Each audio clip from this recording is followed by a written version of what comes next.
pour la persévérance, pour l'amour, ce grand amour que vous avez pour le Seigneur, pour son Église et pour son œuvre.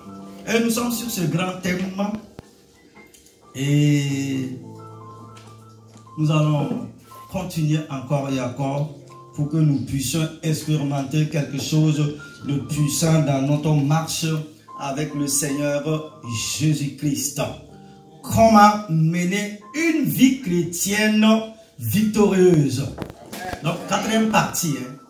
Comment mener une vie chrétienne victorieuse. Partie 4. Église, peuple de Dieu.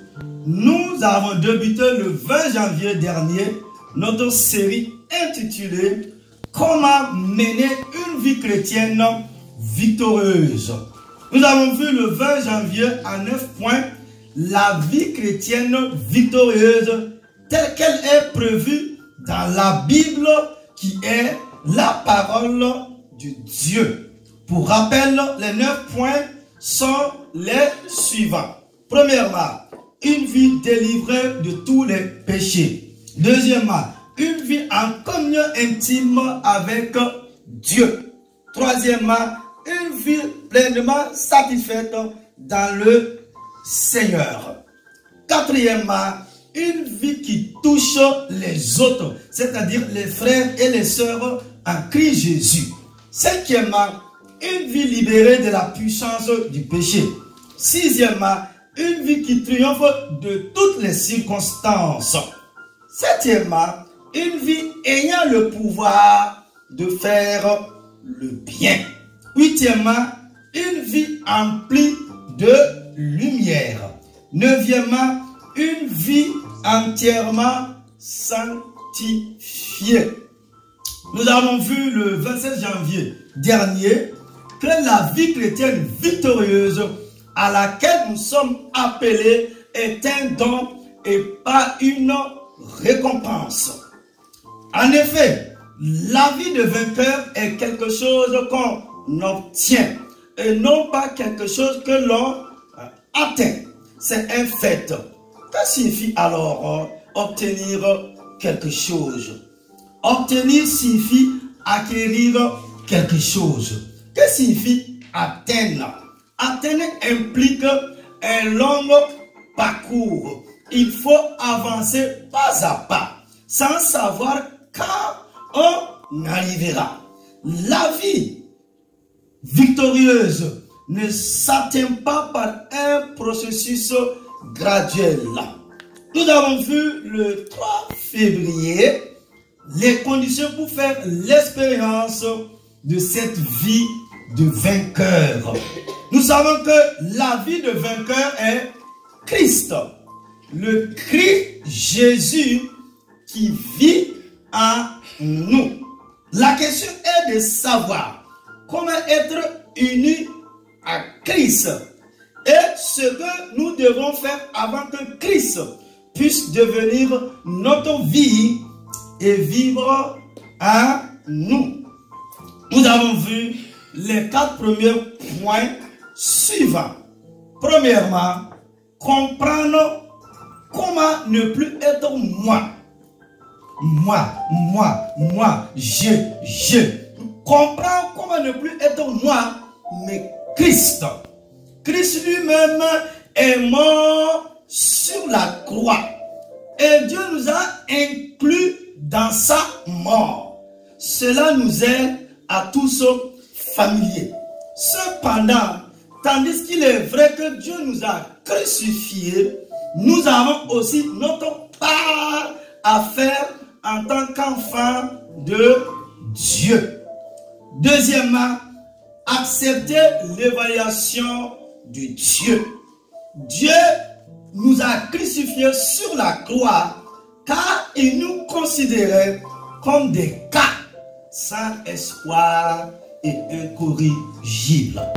La chair est corrompue du plus haut point et il n'y a pour elle d'autre issue que la mort. L'œuvre du Seigneur Jésus ne change pas notre chair. La puissance de Dieu ne peut changer notre chair. Et le Saint-Esprit ne peut changer notre chair. Lire la Bible et prier ne peuvent changer notre chair. Ce qui est né de la chair est chair. Il n'y a pas d'espoir. Et la chair ne peut jamais changer. Dieu considère que la mort est la juste destinée de la chair. Par conséquent, la première chose que Dieu exige d'un chrétien, sinon d'un croyant, de l'enfant de Dieu, après sa conversion, est le baptême d'eau. Par le baptême, une personne, homme ou femme, déclare que Dieu a abandonné tout espoir en elle et l'a crucifiée. Maintenant, je vous pose cette question, Église. Que signifie être crucifié avec Christ Jésus? Pour expérimenter cette vérité, il nous faut remplir une condition nécessaire. Nous devons dire à Dieu, sinon à Papa bon Dieu, tu as perdu espoir en moi. Et j'ai aussi perdu espoir en moi-même. Tu me considères comme étant un cas sans espoir, et moi aussi, je me vois ainsi. Tu penses que je mérite la mort, et je le pense aussi. Tu me juges impuissant, sans cesse me tenir sur ce terrain. Je reprends pour vous, Église. Tu me juges impuissant, bon à rien, et moi aussi, je me vois ainsi. Il nous faut sans cesse nous tenir sur ce terrain. C'est la signification de la crucifixion avec Christ Jésus. Ce que Dieu a fait ne peut pas être défait. Il s'agit de faits accomplis. Et nous avons vu troisièmement le principe de manquer encore d'une chose. Waouh! Regardons maintenant Luc au chapitre 18. C'est un texte que j'aime beaucoup, versets 18 à 27. Il y avait un chef qui vient à Jésus et lui demanda la vie éternelle, c'est-à-dire la vie de Dieu.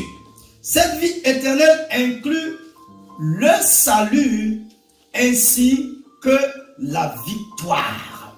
C'est pourquoi, dans les versets suivants, il est fait mention à la fois du salut et de l'entrée dans le royaume de Dieu.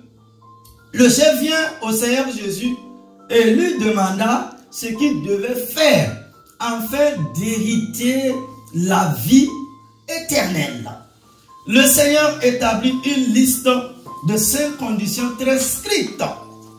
Ne commets pas d'adultère, ne tue pas, ne dérobe pas, ne dis pas de faux témoignages, honore ton père et ta mère.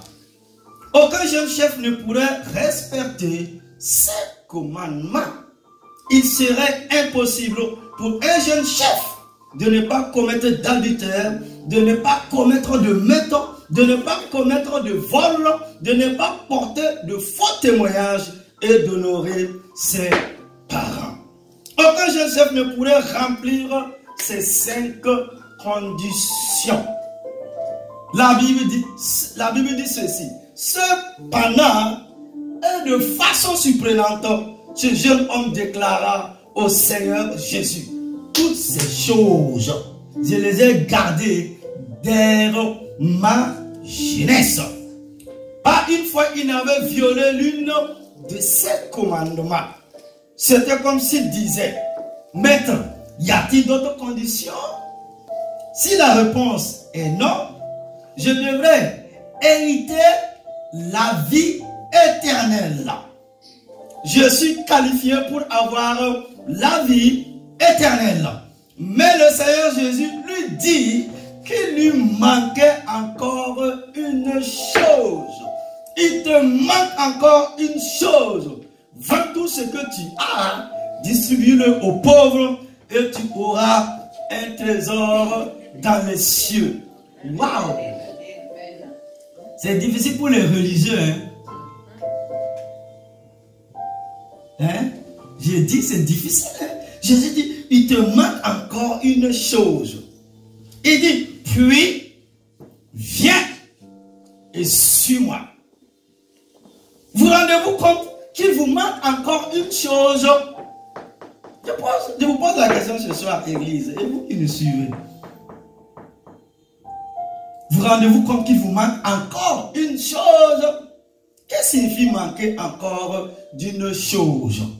Le Seigneur Jésus déclarait qu'il lui manquait encore une chose et qu'il ne pouvait s'en tirer sans avoir cette chose. Cela signifie-t-il que quiconque vient au Seigneur doit vendre tout ce qu'il possède, ou quiconque croit au Seigneur Jésus doit tout abandonner? Non.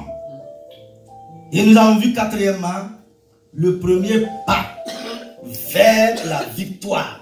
Se rendre compte que nous ne sommes pas capables. Waouh! Pour vaincre, il faut manquer d'une chose. Vous pouvez penser avoir raison dans tel ou tel domaine. Et il vous faut connaître votre faiblesse spécifique. Cela servira à démontrer qu'il vous faut vaincre. Pour certains, c'est la fierté. Pour d'autres, c'est la jalousie. Pour d'autres encore, c'est la crédulité. Le moindre changement les affecte. Qui n'a jamais menti? Qui n'a jamais été jaloux? J'ai pas volé, j'ai pas... Qui n'a jamais été fier?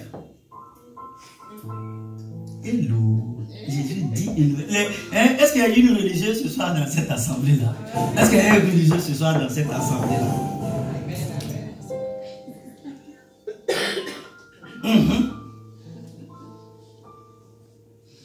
C'est facile, hein? Ok. Pour certains, ce sont les pensées impures. Pour d'autres, c'est la loquacité. C'est-à-dire la tendance à parler beaucoup. Et la personne dit mille choses, ding, ding, ding, ding, ding, ding. C'est ça la loquacité. Parler beaucoup. Pour d'autres encore, c'est la minadise. C'est-à-dire la délicatesse à l'excès. Certains aiment parler derrière le dos des autres et colporter des ragots. Hein? Qui n'a jamais été au comptoir de Cancan? J'ai dit, certains aiment parler derrière le dos des autres et colporter des ragots. Donc, il te met une chose alors. Certains sont incapables de contrôler leur corps. Il y a toujours une chose qu'une personne ne peut vaincre. Chaque personne a sa faiblesse spécifique. Et elle doit demander à Dieu de l'éclairer et de lui montrer sa faiblesse. Chaque personne, homme et femme, a au moins une chose qu'elle ne peut vaincre. Pour certaines personnes, il peut s'agir de plus d'une chose. Il vous faut trouver la chose même que vous ne pouvez vaincre. Et tu dois venir me voir. Il y a une chose dans ta vie que tu n'arrives pas à vaincre. C'est quoi? C'est le début de la délivrance. Nous tous, nous avons une chose. On peut ne pas colporter des ragots, des choses comme ça. Voilà. Mais il y a une chose qui nous manque toujours. Donc je comprends le prophète Ésaïe. Quand il a vu la gloire de Dieu, il a vu que nous sommes tellement impurs que nous habitons au milieu des hommes impurs et que la beauté de la présence de Dieu n'arrivait pas à nous regarder. Mais à travers l'homme de la croix, Dieu nous a regardés à travers le sang de Jésus. Et sa grâce, sa compassion, son amour, son pardon nous a saisis. C'est ça l'œuvre de la croix. Et c'est ça, vivre dans la victoire au nom de Christ Jésus. Alléluia. Voyons aujourd'hui les 3 derniers points pour mener cette vie victorieuse. Donc, partie 4. Et notre texte biblique se trouve dans Galates au chapitre 2, les versets 20. Et je lis la parole de Dieu pour vous. La lettre de l'apôtre Paul aux Galates. Galates chapitre 2, verset 20. J'ai été crucifié avec Christ. Ce n'est plus moi qui vis. C'est Christ qui vit en moi. Et ce que je vis maintenant dans mon corps, je le vis dans la foi au Fils de Dieu qui m'a aimé et qui s'est donné lui-même pour moi. Alléluia. Que Dieu bénisse sa parole. Paul dit, si je vis là, ce n'est plus moi qui vis, mais c'est Jésus qui est venu habiter en moi. Oh, alléluia. Cinquièmement, se livrer à Dieu. Se livrer à Dieu. Nous savons que dès que nous croyons, le Seigneur vit en nous. On lit dans 2 Corinthiens au chapitre 13, verset 5. Ne reconnaissez-vous pas à l'égard de vous-même que Jésus-Christ est en vous, à moins que vous ne soyez pas désapprouvés. Nous qui avons cru au Seigneur, savons que l'épreuve n'est pas un échec. Et je lis dans une autre version de ma Bible pour vous, 2 Corinthiens au chapitre 13, le verset 5, où l'apôtre dit à l'église de Corinthe, il dit, examinez-vous vous-même pour savoir si vous êtes dans la foi. Mettez-vous vous-même à l'épreuve. Ne reconnaissez-vous pas que Jésus-Christ est en vous, à moins peut-être que vous ne soyez disqualifiés. Waouh! Mais, malheureusement, le Seigneur n'est pas le seul à vivre en nous. Nous-mêmes, nous y vivons aussi. Si nous voulons connaître le Seigneur comme notre victoire, nous devons partir, c'est-à-dire lâcher prise. Si nous nous retirons, nous ferons l'expérience de la vie chrétienne victorieuse, sinon de la vie de vainqueur. Pour mieux comprendre l'expression de Paul, si 2 familles, je prends l'exemple de 2 familles, si 2 familles vivent dans la même maison et qu'elles ne s'attendent pas bien, la seule solution est que l'une de ces 2 familles déménage. La question n'est pas de savoir si nous avons Christ en nous ou pas. Car à la minute où nous avons cru, Christ a commencé à vivre en nous. La question n'est pas de savoir s'il est en nous ou pas. La question est de savoir si nous avons déménagé ou pas. En tant que colocataires, nous sommes très sales. Nous avons commis toutes sortes de péchés. Dès que nous déménagerons, tout ira bien. Donc, la première condition est que nous déménagions. Et il nous faut nous reloger.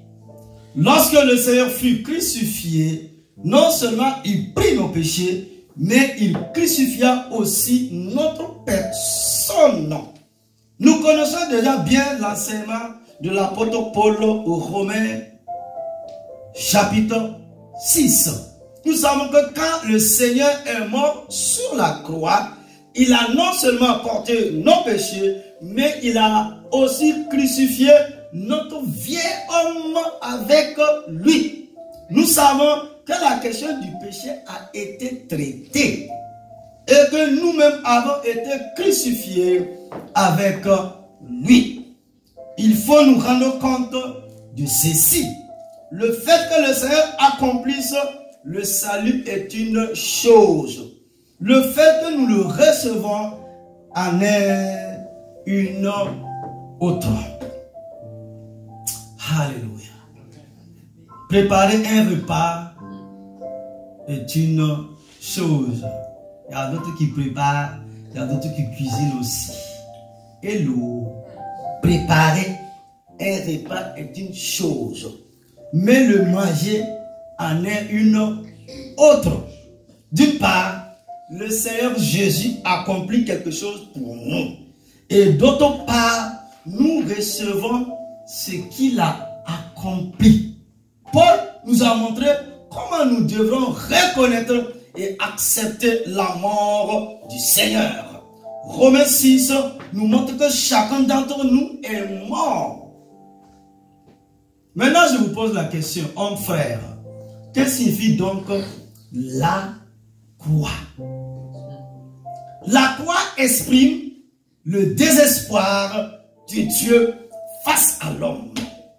La croix nous dit que Dieu a abandonné tout espoir à l'homme. Que signifie la croix?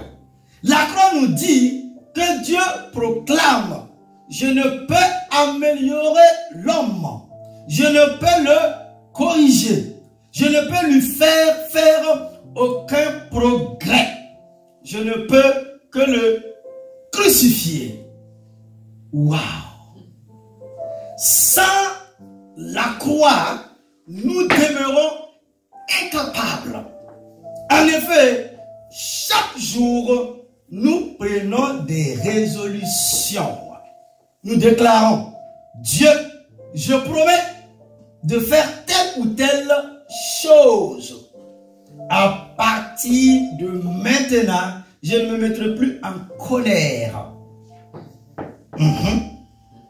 Mais aucune de ces promesses n'est tenue. Parfois, nous pensons que nos résolutions ne sont pas assez fermes et nous essayons de faire mieux la fois suivante. Nous prenons davantage de résolutions et après nous être mis en colère, nous jurons que cela ne se reproduira pas. Mais nous retrouvons de nouveau en colère. Et nous prenons une troisième résolution. C'est de cette manière que vivait l'apôtre Paul. Car le vouloir est avec moi, mais la capacité de faire le bien ne l'est pas. Romains au chapitre 7, les versets 18. Quelqu'un a maîtrisé ce verset-là. Romains 7, 18. Donc la Bible dit ceci. En effet, je sais que le bien n'habite pas en moi. C'est-à-dire dans ma nature propre. J'ai la volonté de faire le bien, mais je ne parviens pas à l'accomplir. Cela veut dire quoi? L'apôtre, il prenait toujours des résolutions, échouait, prenait des résolutions, et ainsi de suite. Or, il ne s'agit pas seulement de la vie de Paul, mais de l'expérience fréquente de beaucoup d'entre nous aujourd'hui. Si nous abandonnons aussi tout espoir à ce qui nous concerne et déclarant être inutiles, nous ferons immédiatement l'expérience de la délivrance. Dieu nous permet de nous mettre en colère, d'être fiers, jaloux et malhonnêtes. Il permet au péché de nous mettre sens dessus, dessous. C'est sa façon de nous dire que nous ne pouvons réussir. Voici le langage de Dieu. Ma soeur, sans l'homme de la croix, tu ne peux pas réussir dans ta marche chrétienne. Ma soeur, sans l'œuvre de la croix, tu n'as qu'à beau faire. Tu ne peux pas réussir cette marche. L'apôtre Paul disait aux Romains, il dit, il y a deux forces en moi. Écoute-moi, Église. Il dit, il y a deux forces en moi. Quand je veux faire le bien, je finis par faire le mal. Quand j'ai dit, je ne vais pas insulter là, je finis par insulter bien même. Et bien après, quand je dis je ne vais pas parler derrière le dos de mon frère ou de ma soeur là, parfois on dit, bon, c'est arrivé où? Tu connais où? Moi je suis dans la chair où? Je suis homme où? Dieu connaît tout ça là. Il connaît déjà tout ça là. Donc Paul dit, il me manque vraiment une chose. Je veux faire le bien, mais ça ne marche jamais. J'ai pris la résolution une fois, deux fois, trois fois. Et dit pourquoi j'ai échoué.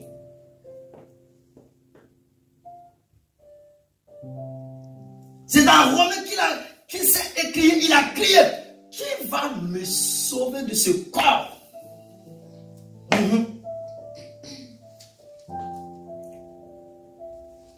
C'est comme le docteur te dit de ne pas manger beaucoup. Tu tournes dans la cuisine. Après tu manges. Il y a un problème. Parce que le docteur te dit, si tu manges beaucoup là, c'est pas bon pour ta santé.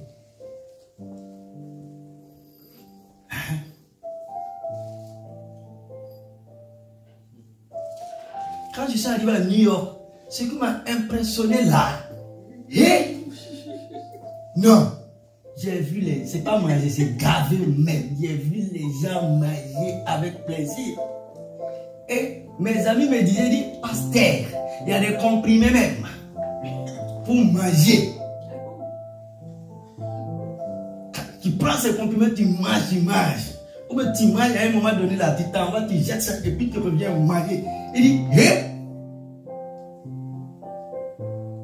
les gens ont, mais Paul a dit ça, les gens ont, ils ont ce plaisir de manger, de manger, de manger, de manger, de manger, de manger, de manger.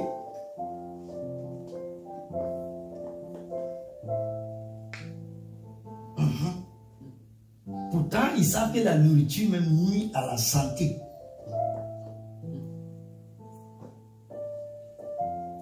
Dieu voulait discipliner Israël. Ils ont dit à Dieu, mais on veut manger. L'homme en révolte contre son créateur. Mais on veut manger Dieu.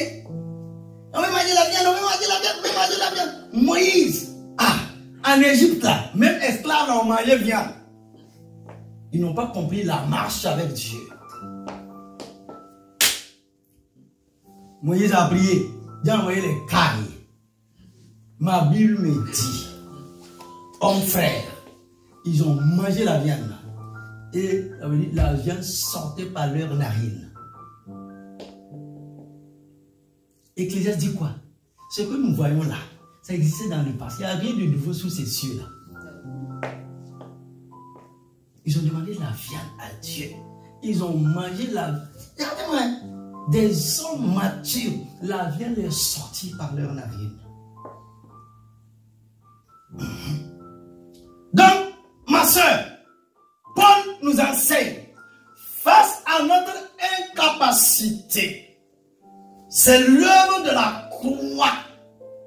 Le jour où Jésus est allé à la croix, Paul n'était pas là, mais inspiré par le Saint-Esprit, Paul dit, moi, j'ai saisi le secret.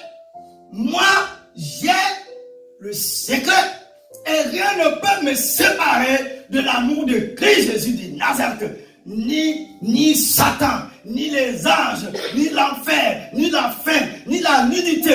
Il pouvait dire, même dans le manque de travail, j'aimerais toujours moi Jésus. Paul dit, ce jour-là, quand Jésus allait à la croix, quand il était crucifié, notre vieille nature adamique, notre chair a été crucifiée avec Jésus. Et de la manière dont Jésus a remporté la victoire, et il est venu habiter en vous, en nous, par le Saint-Esprit, nous sommes appelés à marcher aussi dans la victoire. Paul dit que quand il était baptisé, quand il était plongé dans l'eau, ça veut dire la nature humaine, la chair, tout ce qui est péché est resté dans l'eau. Et il est devenu un homme recréé. Il est devenu une nouvelle création. Les choses anciennes sont passées. Et toutes choses sont devenues nouvelles. Et il est appelé maintenant à marcher par la foi dans le Fils du Dieu vivant. Par la foi dans le Fils du Dieu vivant qui est ressuscité d'entre les morts. C'est ça la vie chrétienne victorieuse. C'est laisser Dieu venir nous saisir dans notre faiblesse, dans notre incapacité, dans notre manque. Dire à Dieu, c'est toi. Et en ce moment, la présence de Dieu, la réalité de Dieu nous saisisse. Et quand nous allons prendre la résolution, c'est le Saint-Esprit lui-même qui va nous conduire. Parce que le Saint-Esprit n'a jamais échoué. Ma soeur, la vie chrétienne, c'est laisser le Saint-Esprit. C'est ouvrir ton cœur. Laisser le Saint-Esprit. Là, quand il va venir, c'est pourquoi Paul dit, dans ma chair, si je me sens faible, c'est en ce moment que l'Esprit de Dieu me fortifie. C'est en ce moment que Dieu vient me dire, Paul, dans ta faiblesse, je suis avec toi. C'est pourquoi le prophète a dit que le faible dise fort et que le pauvre dise je suis riche car Dieu a fait des grandes choses pour nous. Et ce jeune homme de Luc 18, il a cru que par ses propres efforts, par ce qu'il peut faire là, devant Jésus là, il a cru que c'était par mérite. Non. Nous étions des ennemis de Dieu. Aucun mérite. Quand Jésus l'a dit, tout ça là tu n'as pas fait. Jésus voulait le faire comprendre. Tu ne t'es jamais mis en colère. Alors que la loi de Moïse dit, quand tu transgresses, vous êtes d'accord avec moi? Quand tu transgresses, ça veut dire quand tu commets un seul péché, tu es coupable de tous. Ça veut dire si tu as menti là, tu es pareil que celui qui a fait adultère et autres là, vous êtes dans le même sac. Le jeune homme était fier.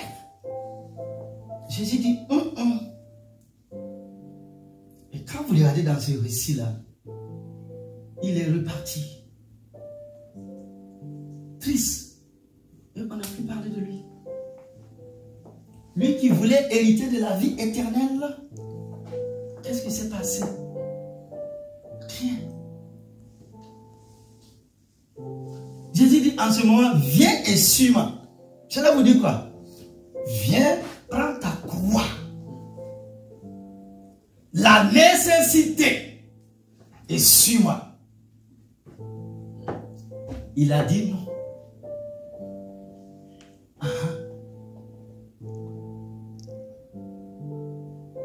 Il a rétrogradé. Que Dieu nous aide. Sans Jésus, nous ne pouvons pas réussir. Quand tu te lèves tous les matins, ma réussite c'est Jésus. Ma victoire c'est Jésus. Ma gloire c'est Jésus. Ma puissance c'est Jésus. Mon tout, ma vie c'est Jésus. Et en ce moment, tu vas voir le prince de la paix. Le Père éternel, le Dieu qui guérit, le Dieu qui délivre, le Dieu qui agit, qui va te donner la force.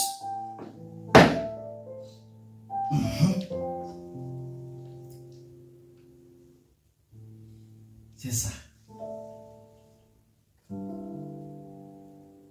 La vie chrétienne victorieuse.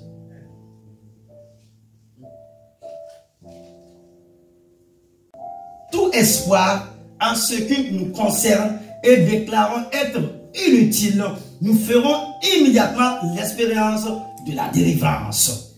Dieu nous permet de nous mettre en colère, d'être fiers, jaloux et malhonnêtes.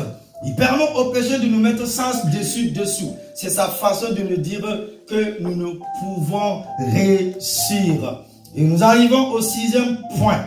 Ne pas essayer de réussir par nous-mêmes.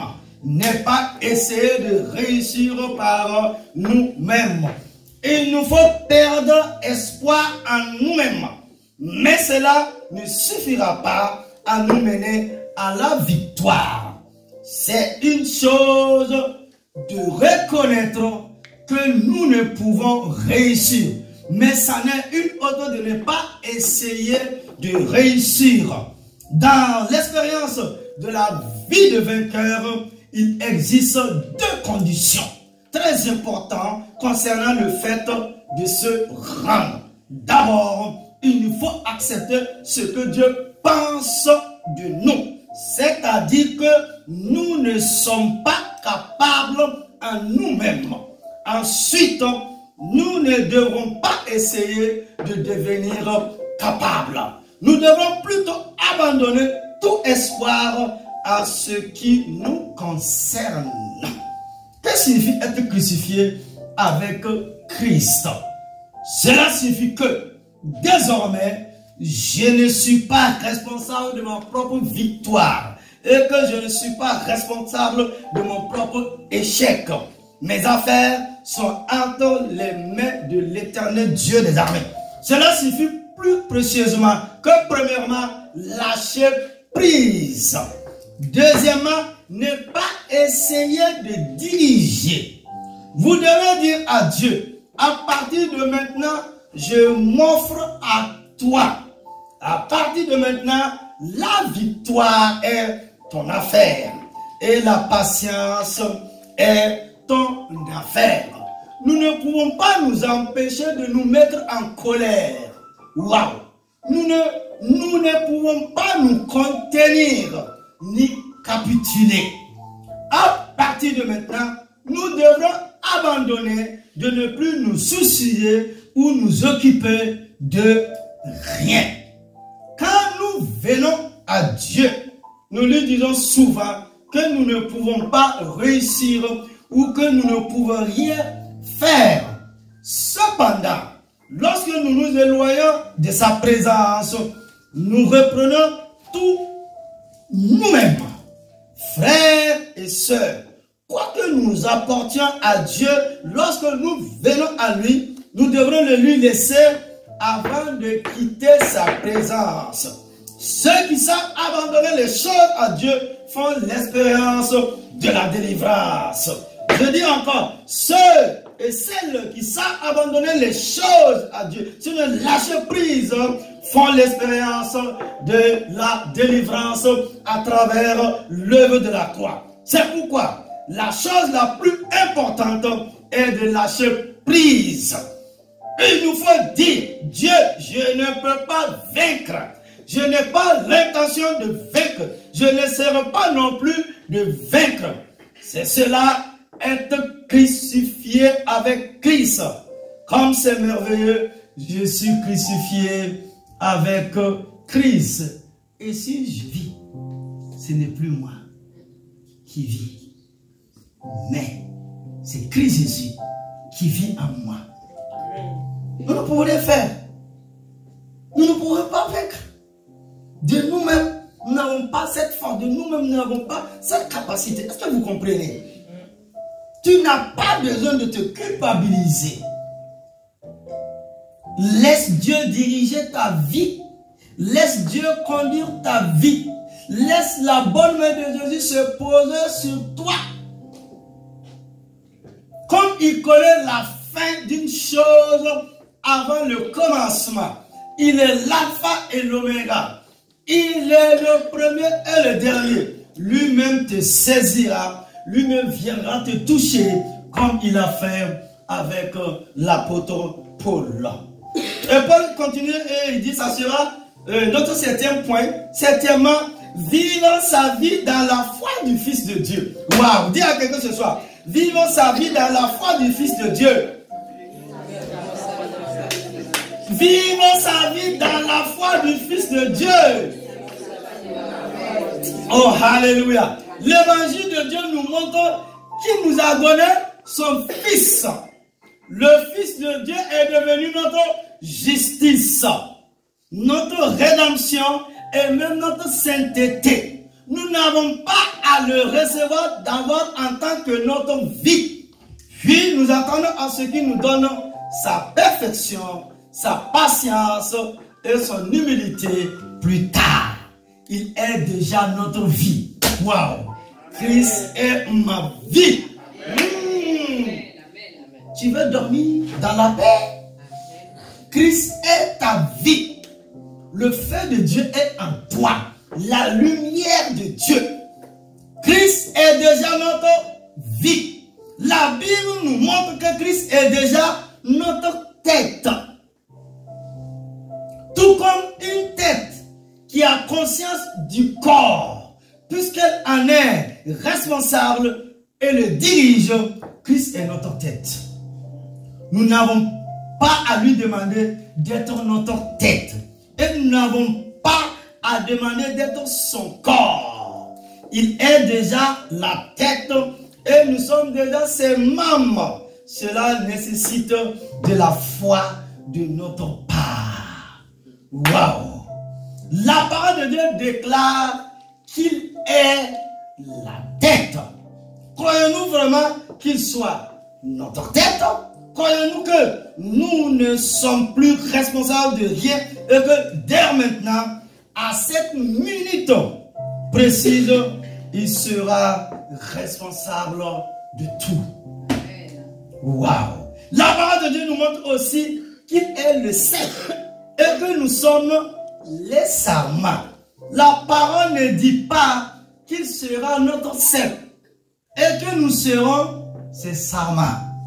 Nous ne deviendrons pas ses sarments et il ne deviendra pas notre cep dans un proche avenir quand nous serons plus mûrs spirituellement ou quand nous serons anciens dans la foi. Nous devrons porter des fruits de la même manière qu'il porte des fruits. Nous devons être pleins de vertus tout comme lui et il nous donne toute la sève, la vie et la puissance pour porter des fruits. Sur beaucoup de fruits. Il est le cep et nous sommes déjà ses sarments. Et il nous nourrit maintenant de sa vie, sa sainteté, sa perfection et de tout ce qui est. Alléluia.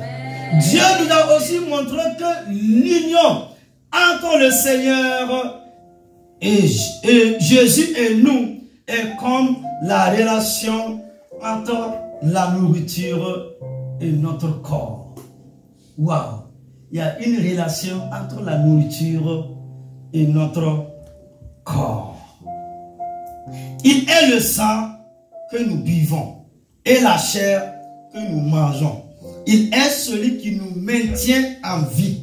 Là, il est question de la Sainte Seine ici. Comme la nourriture qui pourvoit à nos besoins corporels, si elle nous est supprimée, nous mourrons.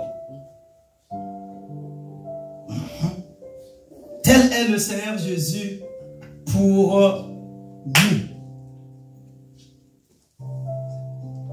Si on supprime Jésus de ta vie, tu es mort. Nous sommes morts sans lui.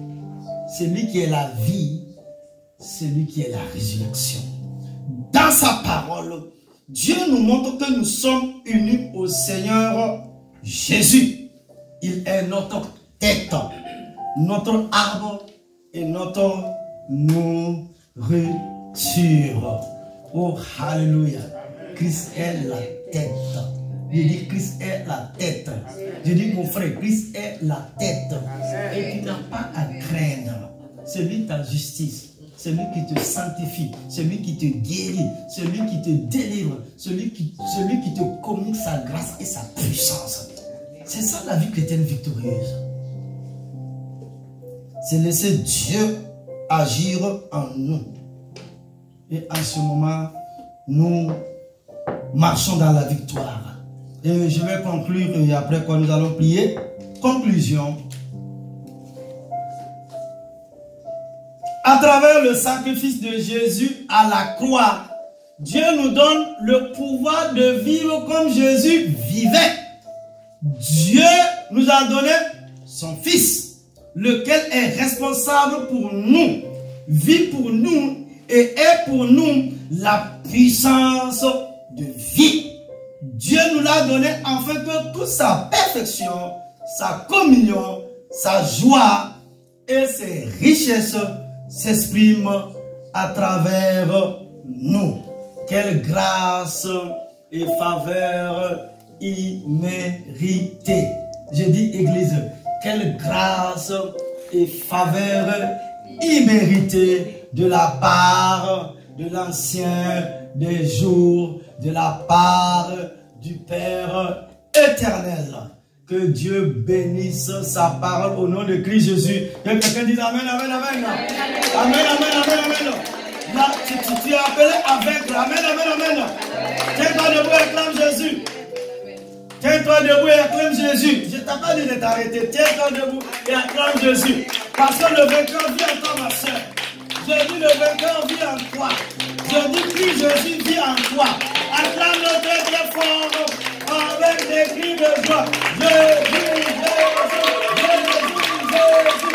C'est Christ Jésus notre victoire. Alléluia. Amen, amen, amen. Élève ta voix et rends grâce à Dieu maintenant. Manda in the kanda, manda sonda, manda.